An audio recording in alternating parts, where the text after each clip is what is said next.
Fala aí, Matheus Starling aqui na área e hoje eu trouxe um vídeo super bacana. Eu vou falar de 10 guitarristas, dos 10 maiores de todos os tempos, na minha opinião, tá bom? Vai ter muita coisa legal porque eu não vou falar apenas quais são os 10 maiores, eu vou explicar por que eu acho eles tão importantes assim. E eu acredito que vão ter muitas coisinhas ali que vocês podem pescar e ouvir esses caras talvez de uma nova perspectiva, tá bom? Para não ser injusto, né, eu peguei e falei, vou escrever rapidinho esses 10 aqui, que começar a pensar muito, vão ter 20, 30, 40, 50. Então é óbvio que sempre quando a gente fala de 10, a gente comete injustiça. Ao longo da minha vida, eu já ouvi tanta coisa, eu sempre fui um cara muito pesquisador, discografias, e atrás do cara que está atrás do outro cara, da influência. Então, assim, eu sempre ouvi muita música e eu tenho um celeiro repleto de grandes nomes. Então é muito difícil e muito injusto falar de 10 guitarristas, até porque eu tenho muita influência de outros instrumentistas, que não são guitarristas.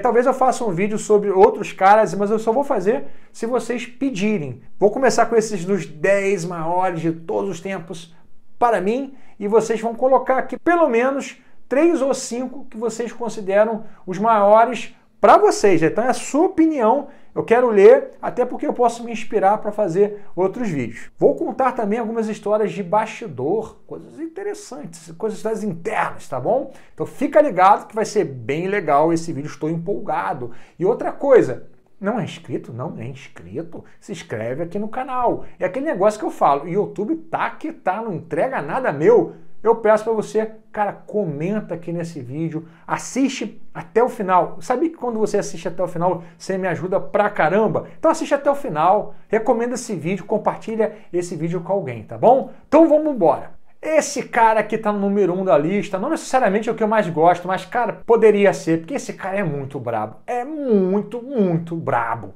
É o Scott Henderson. É um cara que desde o início eu gostava e cada vez que eu ouço o Scott Henderson, cada álbum que o cara lança, o cara tá melhor. Que tem gente músicos que se acomodam ao longo do tempo, né? O cara é incrível já, aí ele continua no nível incrível. O Scott Henderson não, cara, é impressionante.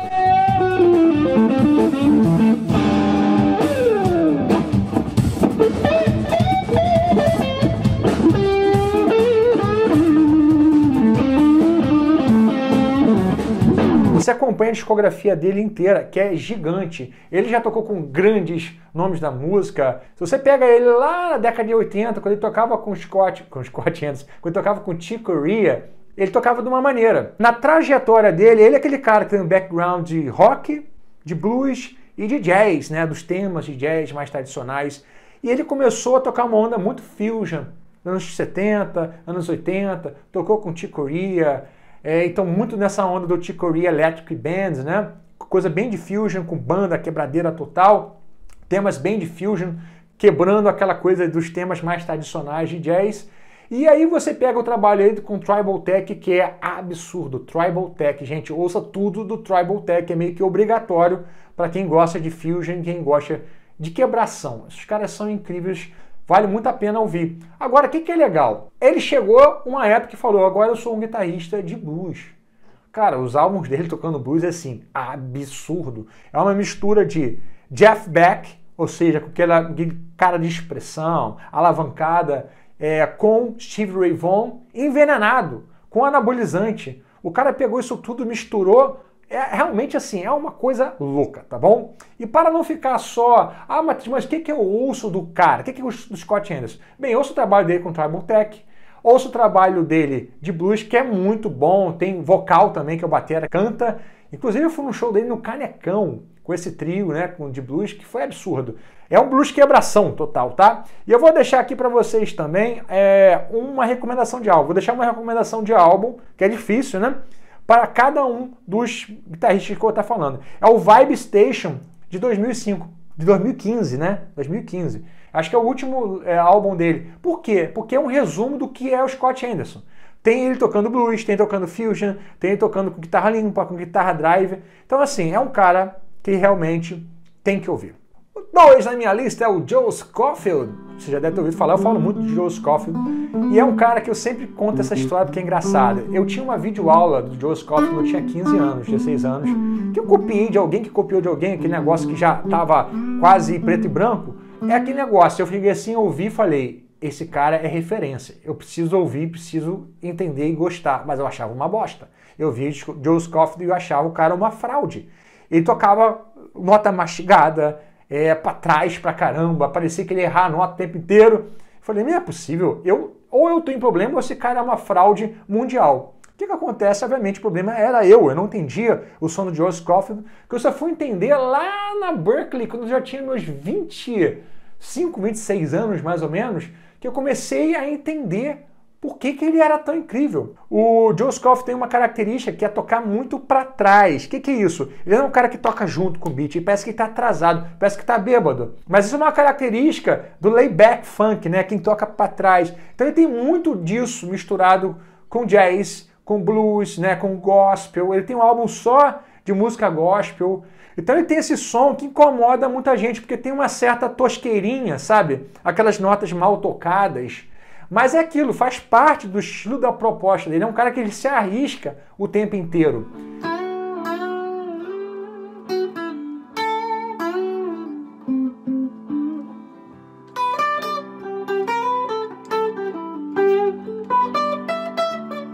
Para mim, é um dos caras mais incríveis e um dos caras que mais me influenciaram. Eu vou recomendar para vocês o álbum Loud Jazz, de 1988, que é um álbum que é fino, quebradeira total, banda de altíssimo nível. Agora eu vou falar de um cara que eu já citei lá no Scott Anderson, que é o Jeff Beck. O Jeff Beck é um cara extremamente importante, porque é o cara que, quando toca, cada nota importa. E, pô, Matheus, o que quer dizer cada nota importa? Muitas vezes, cara, a gente está tocando e a gente está simplesmente executando coisas que podem até estar soando bem, serem bonitas, bem tocadas, executadas, mas o Jeff Beck, você sente que cada nota que ele toca tem expressão.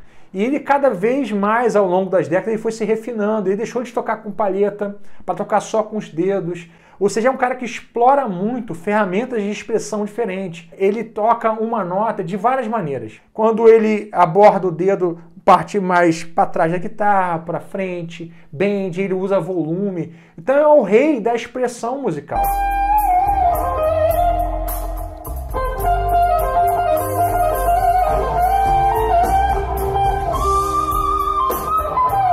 Então ele é o cara que, de ferramenta de expressão, possibilidades timbrísticas, na minha opinião, é o cara mais expressivo que tem na guitarra de todos os tempos, tá bom? Eu vou deixar para vocês como referência o Jeff Beck Performing This Week, que é uma super banda, né? Vinny Colaiuta na bateria e aquela menina que eu esqueci o nome no baixo, tá? É um álbum de 2008, é um álbum ao vivo. Na minha opinião, ele está no auge da forma dele, se expressando da melhor maneira possível e é um álbum ao vivo. Então, assim, não tem nada para esconder. Número 4 é o Pat Metheny. O Pat, cara, foi um cara... Pat, né, amigão, íntimo. Ele foi um cara que mudou a maneira como a guitarra jazz era tocada. E é interessante porque o primeiro álbum dele, que é o álbum, inclusive, que eu vou recomendar para vocês, que é o Bright Size Life, ele é de 76. Eu tive que olhar aqui a data, tá? Com o Jaco Pastorius no baixo.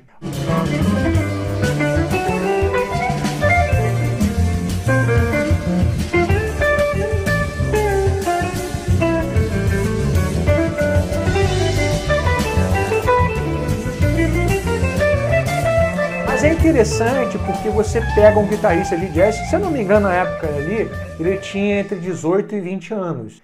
E não sei se você sabe dessa curiosidade, mas o Pat Metheny, ele deu aula na Berklee com 18 anos. Ele foi o professor mais novo da faculdade. Ele deu aula, inclusive, para o Mike Stern nessa época. E o Mike Stern era mais velho que ele, tinha uns 22, 23 anos. Então, o que acontece? Ele reformulou o som do jazz, a maneira, o timbre de guitarra, tá? É um timbre velado, fechado, mas tem muita ambiência no som dele. A maneira como ele tocava, muito influenciado por instrumentos de sax, sustentação de nota. E você pode ouvir, inclusive, tem um vídeo meu onde eu falo um pouco do som do Pat Metheny, vocês procuram aí no YouTube que vocês vão achar. O que eu gosto do Pat é o seguinte, tem um lado de compositor dele que é incrível, ele tem uma discografia gigantesca E ele, além de ser um grande compositor, muito preocupado com a canção, então não é assim, a música é só uma desculpa pra galera improvisar, tá? Então foge um pouco desse som de jazz mais tradicional. Ele viajou muito na música pop, o que eles chamam de música mundial. Tem muita influência de muitos estilos, tá? Tem coisas com voz, não com letra necessariamente, né? Mas a galera dobrando melodia na voz. Por muito tempo ele teve uma banda grande que excursionava, fazia muito show, uma banda com 3, 4 vocalistas, com vários instrumentos diferentes, arriscou instrumentos diferentes na formação também. Então foi um cara que, em termos de carreira, impactou muito no mundo todo, né? Com grandes turnês mundiais, álbuns que também venderam muito, muito premiado, e além disso é um improvisador absurdo. E é um cara que, além de ser muito musical, é um cara muito didático. O que eu quero dizer com um cara didático? Quando você ouve um solo do Pat Metheny no improviso, pega, por exemplo, ele tocando em cima de Insensatez, do Tom Jobim. Você vê que cada chorus, ele se preocupa em trazer escalas diferentes, por exemplo, ferramentas diferentes no improviso. Tem a hora do ligado dele, aqueles ligados que ele faz com salto, tem densidade, tem lirismo, tem blocos de acorde, ele não usa tanto acorde assim nos improvisos, né?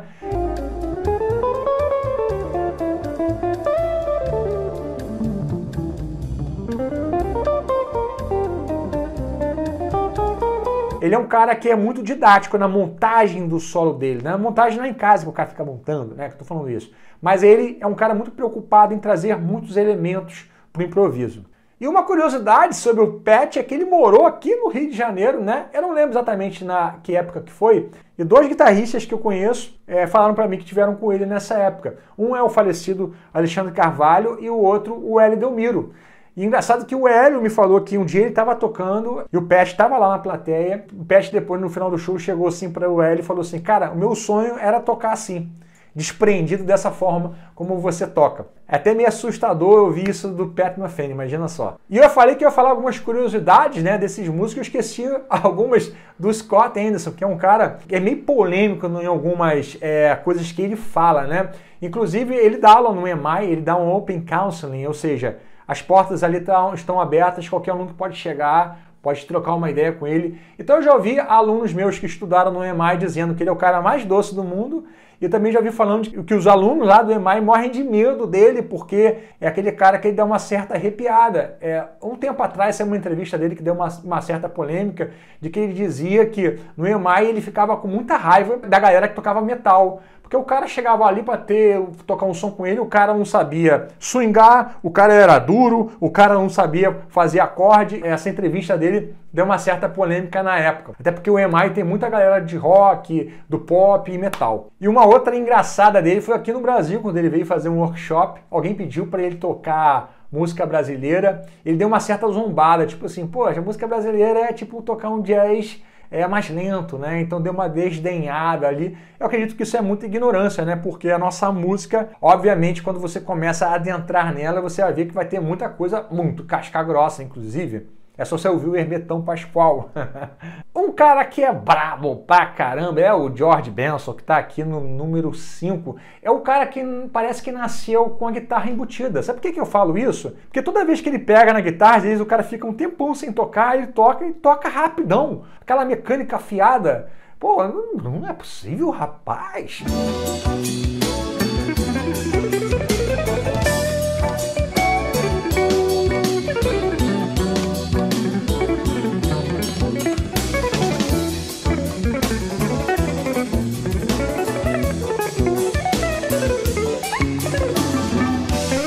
Tive aula com 2 professores na Berklee que foram alunos do George Benson. Um deles foi o Mark White, o outro esqueci o nome.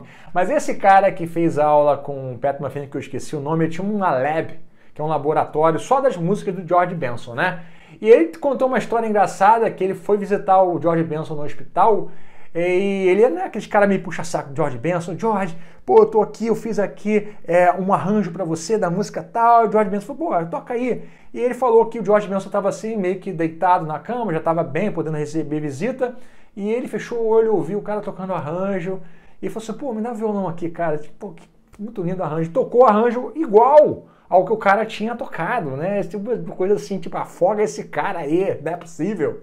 Então George Benson é um tipo de cara realmente assim, genial, é um cara com uma musicalidade incrível, é um cara que nasceu ali no berço do blues, no berço do jazz, é um músico com uma habilidade de tocar absurda, tem uns shows dele ali na década de 70, 80, que ele já fritando na guitarra jazz, que é um absurdo. Então ele tem muito também, né, um fraseado muito denso, muito bonito, com muita influência de blues e de funk, né? Inclusive ele ficou muito conhecido mundialmente, não por tocar guitarra muito bem, mas porque ele também tem um vozeirão lindo, né? Então ele tem uma carreira pop, né, de músicas que tocaram na rádio ao longo das décadas. Então ele ficou mundialmente conhecido e muito rico através da música pop.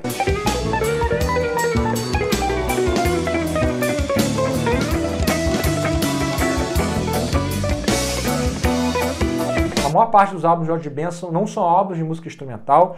Então, se você quiser ouvir um álbum de música instrumental, Bad Benson, de 1974. É um álbum bem antigo, mas o bichinho tava como ali, né? Agora, um caba que eu gosto muito, rapaz, é o Wayne Krantz. Eu conheci ele mais ou menos ali em 2002, 2001.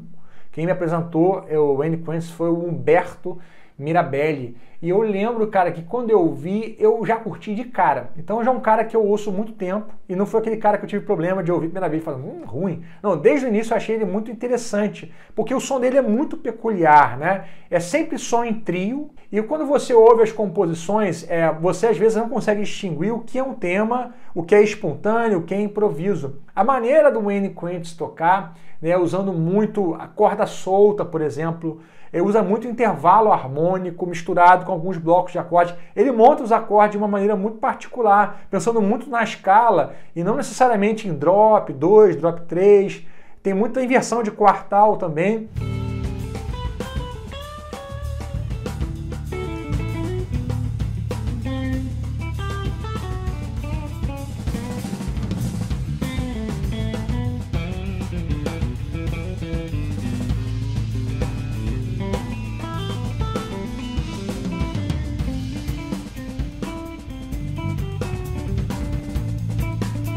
Então ele o tempo inteiro está tocando, tem espaço, tem corda solta no meio do improviso, ritmicamente ele usa muito intervalo e bloco de acorde para gerar engajamento com a banda. Então é um cara bem diferenciado, é um som fusion funk, né? Não tem quase nenhum elemento de jazz. E é interessante porque no início, nos anos 1980 mais ou menos, quando você via ele tocando, ele era bem jazz straight ahead, vocabulário mais bebop, e ele deu uma guinada completamente diferente. Ele dava aula na Berklee, se formou lá, dava aula lá, mas quando eu cheguei lá, ele já não estava mais dando aula, você acredita nisso? Então não tive a oportunidade de estudar com Wayne Krantz, tá?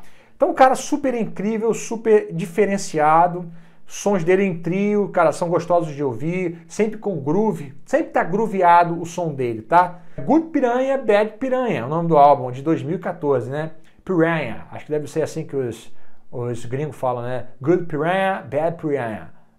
Será que é assim mesmo? 2014, tá bom? Número 7 agora, esse caba é o caba que tem a mão que te dá um tapa na orelha e você fica tonto, que é o Stevie Ray Vaughan. Essa palavra, Ray Vaughan, pega a gente, né? Eu lembro que eu falei uma vez pro Dave Fiuzinski, que é um guitarrista de fusion da pesada, que foi professor na Berklee, Stevie Ray Vaughan! Ele, não, Stevie Ray Vaughan. Ele falou, porque é um sobrenome francês, enfim, a gente aprendeu e fala Stevie Ray Vaughan agora, tá bom? Fica mais bonito. O que acontece é um cara que ele virou blues de cabeça para baixo. Aquele cara que veio com a patada, sabe? Aquele cara que falou assim, cara, vamos tocar esse blues aqui com densidade. Então, é um cara que tem muita densidade rítmica na hora que toca. Muito fraseado, muito denso, o tempo inteiro tocando muita nota, né? Não quer dizer que não tenha respiração, tem os momentos mais líricos, mas o Stevie Ray Vaughan, 80 ou 90% do tempo, ele está tocando com muita densidade, um tipo de fraseado com muita precisão, é um fraseado muito interessante, tá? Então, um cara que realmente revolucionou, é um cara que vale muito a pena ouvir, morreu novo, e como eu falei lá do Scott Henderson lá atrás, ele foi um cara também que mudou o som do Scott Henderson. 8, Bill Frisell, esse caba toca muito lindamente. E é engraçado porque a discografia dele é muito doida, tem uns sons meio assim, velho oeste, uns álbuns que você vai ouvir e fala assim, esse cara toca pra caraca mesmo, porque aquele álbum bonito, meio trilha sonora, mas você pega ele tocando jazz, fusion e outros tipos de música, releitura de Beatles que ele fez, mas é aquele cara que eu digo que é o Jeff Beck da guitarra harmônica, que é muita questão de coloração, as tensões importam, vamos deixar a nota suar, aproveita as notas, é uma grande aula, né? Um cara toca lindamente.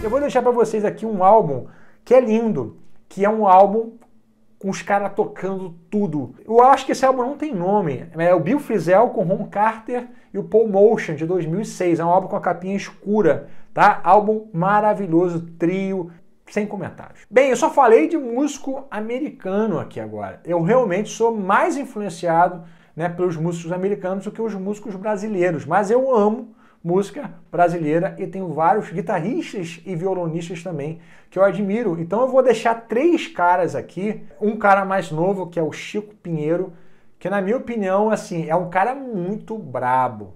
Tem um álbum dele, o último álbum, eu estava inclusive reouvindo agora, que é o City of Dreams, de 2020, tá? Ele é um cara que consegue ter basicamente de tudo. Ele tem um fraseado muito rico, bonito, denso, muito preciso, e tem todo aquele vocabulário do jazz, e harmonicamente as músicas são muito lindas, é um grande compositor também, e tem aquele lance da brasilidade, né? O diferencial da música brasileira.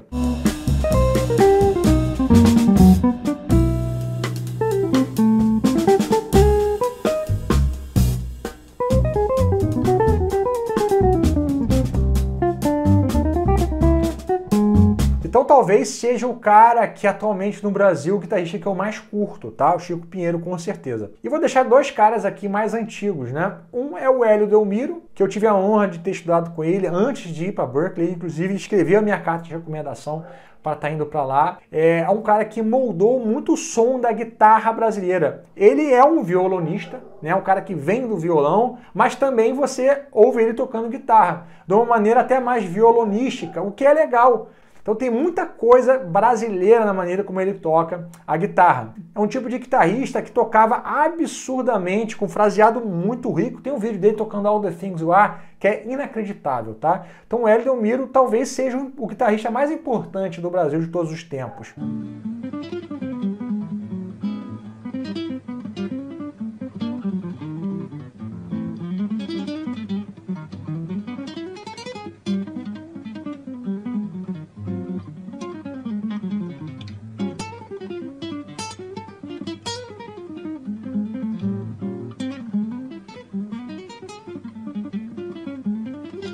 Ele tem alguns álbuns solo, mas eu vou deixar aqui o Samambaia, de 1981, ele tocando junto com César Camargo Mariano, que é uma obra-prima, tá bom? E outro cara que eu vou deixar aqui como referência é o Lula Galvão, tá? Ele tem um trabalho de violão muito forte, mas tem muita coisa de guitarra. Inclusive, o que eu vou recomendar para vocês é o trabalho dele com a Rosa Passos. É um trabalho lindo de um guitarrista que tem aquelas influências do jazz, mas tem toda a brasilidade estampada na frente.